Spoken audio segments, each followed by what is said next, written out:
نبی صلی الله علیه وسلم چې کله د معراج په شپه باندې اسمانونو ته خته، په اووم اسمان کې ابراهیم علیه السلام سره دغه ملاقات وش. په ملاقات کې یو څو پیغام او تفریخ یو پکې دا ورته ویل یا محمد صلی الله علیه وسلم اقرئ امتك مني السلام، زما د طرف نه خپل امت ته سلام ورسوه. دویم ورته دا ویله واخبرهم ان الجنة طیبة تربتي، وی په دې خبر کا چې جنت دا ډیره ښایسته ځمکه ده، د زعفرانو ځمکه ده، او دا دم نسی د جنت ځمکه چې کوم ده هغه د زعفرانو نه جوړه ده، ډیره خوشبوداره ده. بل دا دی عذبة الماء، اوبې ډیرې خوږې دي.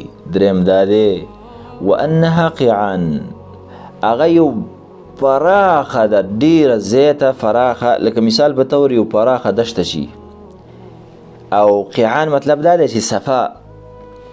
وان غراسها، مهمه خبره دا ده د هغې آبادول چې کوم دي، او هغې کې چې ونې نالیږي، وی هغه سبحان الله والحمد لله ولا اله الا الله والله اکبر سبحان الله. نو مطلب دا ده چې تاسو د جنت ځمکه آباده کړئ په دې باندې، داسې نه چې ستا دا خیال چې تم داسې ځي او طالب الله دا جنتونه درکوي او دا بنګلې به او دا بادیانې به نه، چې څونه د اعمال کړي د هغې مطابق به تعالی څه درکوي، بدلې درکوي. نو داسې نه چې یو سړي به ځان په عذاب کړی، یو سړي به ځان نه په عذاب کړی، او دا به هم د هغې په شانې ځان له بنګلې غواړي، ځان له به پکې نهرونه غواړي، ځان دپاره به پکې باغونه غواړي، میوې به پکې غواړي. نه مطلب یې دا ده چې په تش جنت باندې به د بیت شي سر شي.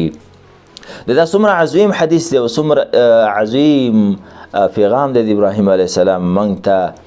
نو باید چې موږ دغه جنت خپل آباد کو په څه باندې؟ په دغه ذکر باندې، سبحان الله والحمد لله ولا اله الا الله والله اکبر.